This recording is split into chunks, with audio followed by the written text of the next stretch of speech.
When you think of history's greatest rivalries, few compare to the non-stop back-and-forth espionage of the CIA and the KGB during the Cold War. From corrupt generals selling state secrets to spy planes shot down over enemy territory, and even proxy wars claiming countless lives, it's difficult to say who came out on top.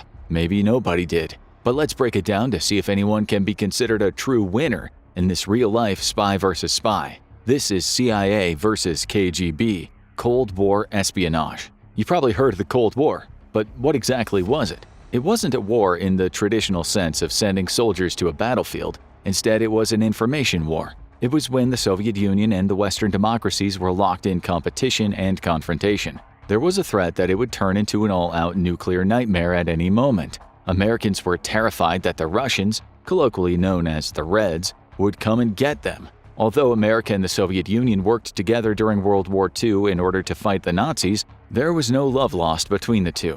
America didn't trust Soviet communism or Joseph Stalin, and the Soviet Union was upset that America denied them a leading role in the international community. The Soviets were also a little miffed that America took so long to join World War II while millions of Russians died. This was also the time in America when a lot of schools were convinced hiding under a desk would save you from an atomic bomb. It was all part of the deadly arms race. The Soviets would test an atomic bomb of their own in 1949, and President Truman decided the United States would build an even more destructive one, the hydrogen bomb, or the super bomb. Stalin committed to do the same.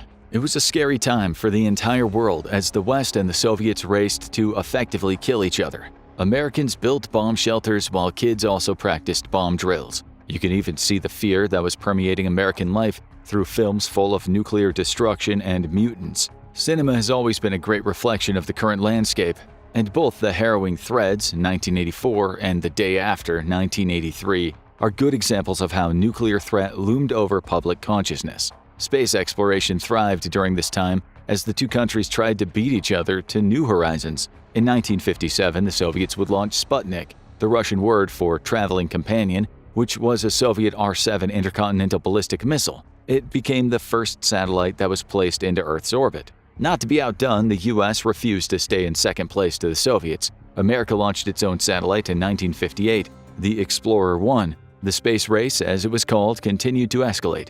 Naturally, this led to the US sending Apollo 11 to the moon in 1969. This lunar mission made American astronauts Neil Armstrong, Buzz Aldrin, and Michael Collins the first human beings to travel to another celestial body. During this time, the CIA and KGB would be in competition alongside the space agencies. While the national security of several nations hung in the balance, there was also a lot of patriotic ego on the line. The Komitet Gosударственной Безопасности, or the Committee for State Security, was founded on March 13, 1954, and disbanded on December 3, 1991. Before then, there were several Soviet intelligence agencies, like the Cheka. The Cheka was around during Vladimir Lenin's Bolshevik Revolution, which lasted from 1917 to 1922. From around 1934 to 1946, there was the NKVD, or the People's Commissariat for International Affairs. Russia has had a secret intelligence service since before the 20th century, giving them much more experience than the US. They had intelligence agencies for overseas operations and domestic purposes. The KGB was considered a military service, operating under the Army regulations and laws. Now, the Central Intelligence Agency, or CIA, was founded on September 18, 1947. Before that, there was the OSS, or the Office of Strategic Services. The OSS was created when the United States joined World War II, but it was dissolved in 1945. The United States was, in comparison to the Soviet Union, at a disadvantage because it didn't have any intelligence collection or counterintelligence agencies throughout most of the country's history. They only popped up during wartime, but that changed with the CIA. This isn't to say that the US was just twiddling its thumbs until the CIA came along. Before the OSS came along in 1942, American foreign intelligence activities were carried out by the State Department, Treasury, Navy, and War Departments. The problem with that is that there was no direction or coordination. There was no single organization to take control over things. Everyone had their own version of intelligence gathering. For example, the United States Army and the US Navy had different code-breaking departments, meaning there would be no cohesion between them. When the National Security Act of 1947 came into effect, It mandated a major reorganization of the United States' foreign policy and military establishments. Under it, the United States National Security Council, or NSC, and the CIA came to be. The CIA would be the primary civilian intelligence gathering organization.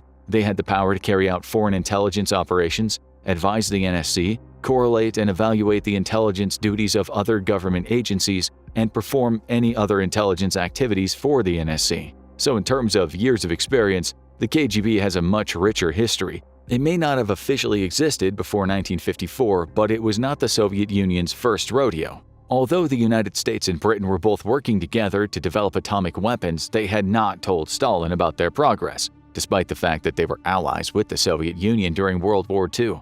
The US had detonated nuclear weapons before the birth of either the KGB or the CIA at the culmination of World War II, which likely only increased the growing fear of those experimental arms. However, remember when we mentioned the NKVD? Well, they had spies who had found out about the Manhattan Project. They would update Stalin about the Manhattan Project at the Potsdam Conference in July 1945, a conference that was meant to allow the three leading allies to plan post-war peace. They wanted to avoid the mistakes of the Paris Peace Conference of 1919, but when they told Stalin, he didn't act very surprised by the news of nuclear weapons development in the States. The United States and Britain simply assumed he didn't understand what they were telling him. They would regret underestimating their dubious ally, though. In 1949, the Soviet Union detonated their first nuclear bomb. It had been modeled on the Fat Man bomb that the US dropped on Nagasaki on August 9, 1945. That brings us to the true era of espionage between the Soviet Union and the US. There was too much at stake for them to not keep an eye on each other. While the spying itself was intensive and filled with danger, the power struggle kept both nations in check and prevented the start of nuclear war in the long run.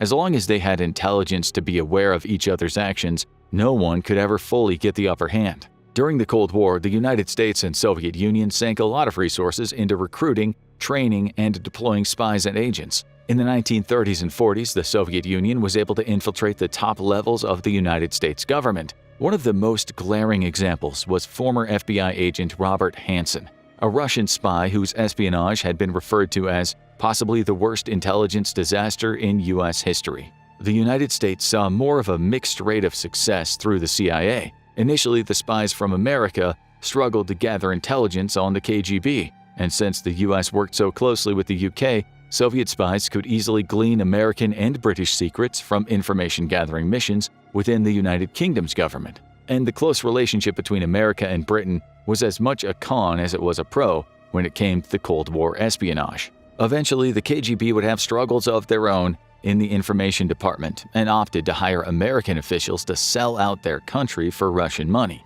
John Walker Jr. was a United States Naval Communications officer. When he left the Navy, he was still able to have access to classified information thanks to his friend, Jerry Whitworth. Walker also turned to his brother Arthur and his son Michael to help him gather information for the Soviets. He turned over information on the U.S.'s nuclear ballistics missile submarine fleet. He gave the Soviets access to encrypted naval messages, too. The U.S. government wouldn't discover Walker's ties to the Soviets until early 1985, at which point the damage had been done. Another American who would leak the national secrets of his country was Sergeant Clyde Conrad. He went to the Hungarian intelligence service in order to give the Soviets NATO's defense plans. This included descriptions of nuclear weapon locations and the movements of troops, tanks, and aircraft. Perhaps Conrad would have been more loyal if the military paycheck for his service to the United States was enough for him to take proper care of his family. His financial stresses, paired with the fact that he had top-secret security clearance, made him a perfect target for the Soviet Union. When there was a promise of stability, Conrad agreed to give the Soviets what he knew.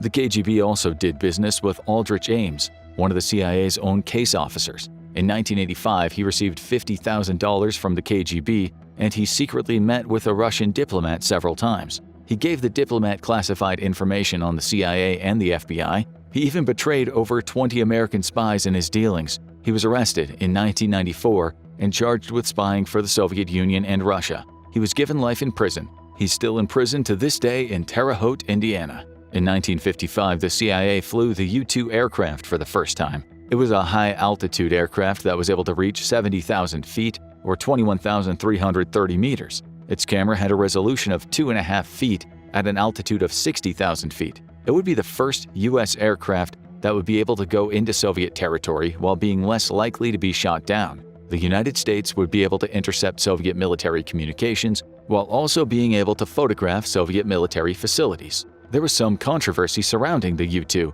In September 1959, President Eisenhower met with Soviet Premier Nikita Khrushchev at Camp David. They had come to a general agreement about the U-2 spy plane during the meeting. Eisenhower banned its use because he feared the Soviets would think America was preparing an airstrike. The CIA weren't ready to give up their toy, though, and they were able to pressure Eisenhower to allow them to keep using it. The Soviets would shoot down one of the U-2 planes and were able to capture the plane's pilot, Francis Gary Powers, on May 1, 1960. The Soviets didn't hesitate to show off their prize, embarrassing Eisenhower as they convicted Powers of espionage. He was to spend 3 years in prison before spending 7 more doing hard labor. Fortunately for Powers, he would only serve 2. He was able to return home during a prisoner exchange. The United States would also lose one of its allies to the allure of the Soviet Union. Fidel Castro became the Prime Minister of Cuba on January 1, 1959. He immediately nationalized American businesses like banks, oil refineries, and sugar and coffee plantations. This completely destroyed Cuba and the United States' relationship. Castro had also begun to work with the Soviets. Castro knew he'd need Soviet protection in order to truly take on the United States. The Soviets saw it as the perfect opportunity to get in good with a Western country that was 90 miles off the United States. The Soviets would buy Cuban sugar for Soviet oil. The United States reacted to the betrayal with an attempted coup. They recruited and trained 1,400 Cuban exiles from 1959 to 1961. They sent them to Cuba in order to overthrow Castro. This botched invasion would become known as the Bay of Pigs. Eisenhower had given the CIA $13.1 million to try to take down Castro and supplied bombers to attack Cuban airfields. After putting so much time and money into the operation, it was a total embarrassment that it had gone so wrong. While the Cuban exiles had landed on April 17th, they surrendered by April 20th. It had only bolstered Castro and deepened his relationship with the Soviets. The United States was the laughing stock of the world. The Soviet Union and Castro were also not happy about the fact that the United States had installed ballistic missiles in Italy and Turkey. After that, Khrushchev and Castro then came to a secret agreement to place nuclear missiles in Cuba. It was meant to deter the United States from trying to overthrow Castro again, because deterrence didn't get much more potent than that. This meant that there was a nuclear missile only 90 miles away from the United States' front door. In 1962, the Russians would construct several missile launch facilities in Cuba during the summer. The United States was able to use the U-2 plane that had so much buzz about it to confirm it. At this point, President John F. Kennedy didn't want to declare a direct war on Cuba. Instead, the United States would set up a naval blockade so that offensive weapons couldn't be delivered to Cuba. The U.S. also demanded the weapons already in Cuba be dismantled and returned to the USSR. On October 27, 1962, the Soviet Union shot down another U-2 plane that had accidentally flown into Cuban airspace. Kennedy and Khrushchev knew that the nuclear war would be ugly, so that might be why they would be able to reach an agreement after days of negotiations. After all this, the Soviets would dismantle their weapons in Cuba and return them to the USSR. America, on the other hand, made a promise that Cuba was off limits. Both sides were about as happy as they were going to get. So the United States lifted their blockade on Cuba on November 20th. Of course, they didn't do this until after the Soviets had removed their missiles and light bombers from Cuba. In the wake of all this, Kennedy decided that it would be a good idea to have a direct hotline to the Kremlin in Moscow, not for idle chit-chat, but to try to facilitate communication between the president and the Soviet premier. It was another precaution taken to avert an all-out nuclear war. They would set up the phone on August 30th, 1963. When the KGB and the CIA weren't entangled with each other, they were conducting espionage on other intelligence agencies and governments around the world. The CIA wasn't involved in some of the KGB's finest work, gaining ground in the communist Eastern Bloc. In Budapest, Hungary, in 1956, university students protested Hungarian domestic policies imposed on them by Stalin, and they encouraged everyone to join them in their protests. The KGB, of course, focused on shutting down the burgeoning Hungarian Revolution. Hungarians were organizing revolutionary militias, and they were able to capture local Hungarian communist leaders and police. You can imagine how much the Soviet Union didn't care for that, which is why they felt the need to crush the revolution.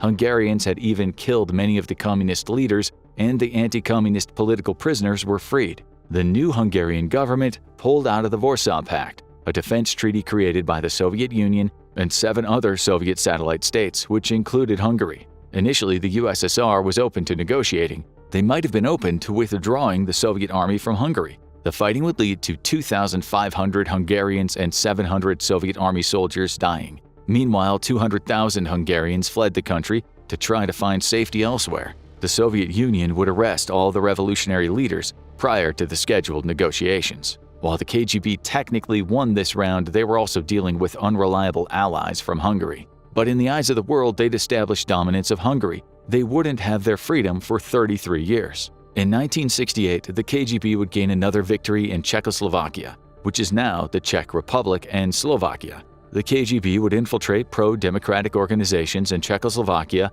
as mass protests and political liberalization began to happen. The first secretary of the Communist Party wanted more rights for citizens on top of decentralizing the economy. Once again, the Soviets offered to negotiate. Heard this one before, haven't we? Unsurprisingly, the same outcome happened once again. When the negotiations failed, the Soviet Union sent in 500,000 troops and tanks to occupy Czechoslovakia. The Soviets were cocky, believing that they could take the country in 4 days. In reality, it took them 8 months. But in the end, they would gain ground in Czechoslovakia. That same year, the Brezhnev Doctrine was put forth by Leonid Brezhnev, one of the Soviet leaders. It called upon the Soviet Union to intervene by any means necessary in Eastern Bloc countries where socialist rule was being threatened. But it wasn't just the KGB doing business throughout Europe. The CIA had a foothold as well, and they had a few victories of their own.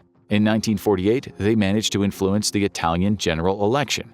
After that, they continued to have their fingers in that particular pie until the early 1960s. Italian politics were heavily influenced by the CIA. The CIA even had given $1 million to Italian centrist political parties. The United States poured a lot of money into controlling Italy, about $10 to $20 million to be exact, all to keep the Italian Communist Party at bay. At the end of the 1940s, America gathered information about Finnish airfields and their capacities. The Finnish military intelligence considered the United States to be hopelessly behind Russia in dealing with northern and cold conditions. Undaunted, the CIA trained Finnish agents along with agents in the UK, Norway, and Sweden. The CIA learned more about the Soviet troops, geography, infrastructure, and plenty more. In the late 1950s, the Finnish Air Force feared the possibility of NATO using nuclear weapons against Finnish airfields to make them unusable to the Soviet Union. In 1979, the Soviet Union invaded Afghanistan, and naturally, the KGB was involved. Thousands of troops were airdropped in, and they were able to immediately take political and military control of Kabul, along with other large portions of the country. The KGB had even poisoned Afghanistan's president, Hafizullah Amin. They would, in his place, set up a puppet leader by the name Babrak Karmal. Brezhnev was convinced that Moscow had to act first to keep Afghanistan from running to the US for help. This was the beginning of a 9-year civil war that killed 1 million civilians along with 125,000 combatants. This is a huge part of what would be the USSR's undoing. While the Soviet-Afghan War had torn Afghanistan apart, it had also hit the Soviet Union hard economically. It also hurt their national reputation. The Cold War would last until 1991, and the 1980s were rife with spies. So much so that 1985 was called the Year of Spies by the American media, following the arrest of several foreign spies on United States soil. The KGB spent the 80s trying to suppress the independent self-governing trade union Solidarity in Poland. It became the first independent trade union in a Warsaw Pact country, and it had boasted 10 million members by 1981. With a third of the working population banding together, the Soviet Union was getting nervous. From 1981 to 1983, the Military Council of National Salvation instituted martial law in Poland, devastating many Poles. At the same time, the CIA was lending financial assistance to Poland in 1983. But martial law didn't stop the Solidarity movement. In 1989, the Polish government would speak with Solidarity and other groups, and it would be the same year that Poland would have a free election. Lech Wałęsa, the leader of the Solidarity movement, would be elected president of Poland. The CIA had several other failures to contend with during the Cold War, on top of the Bay of Pigs fiasco. You might recall the little thing called the Vietnam War. The CIA had been training South Vietnamese agents around 1954. The United States had to withdraw in 1973, complicating things for America further.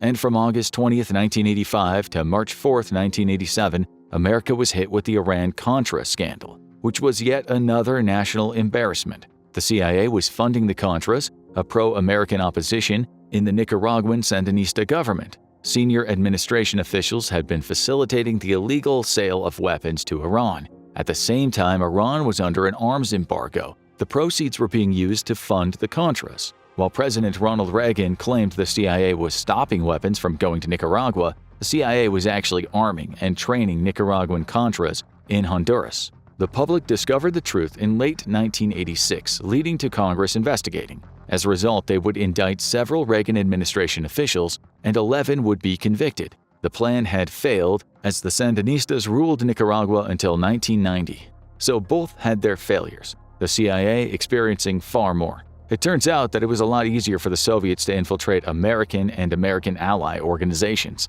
Meanwhile, the Soviets were much better at keeping their secrets hidden. It was a lot harder for CIA agents to get into communist-controlled institutions. Both sides had also hurt themselves with domestic and international issues that each country was having. The CIA's main advantage was in technology, but the KGB had more of a foothold in terms of boots on the ground. But when we look into who is still standing, the CIA definitely wins. It's still here, and it continues to function as it was originally planned. The Soviet Union, however, would meet its end. Funnily enough, the CIA didn't even seem to realize the USSR was collapsing in the beginning, even though they were aware that the Soviet economy was struggling since the 1980s. So many things had gone into sealing the Soviet Union's fate, including but not limited to the Afghanistan failure, Solidarity gaining power in Poland, and the failing economy. Mikhail Gorbachev, the final president of the Soviet Union, might have been the final nail in the coffin, so to speak. His reforms and the fact that he had ended the Brezhnev Doctrine might have been what ultimately destroyed the Soviet Union.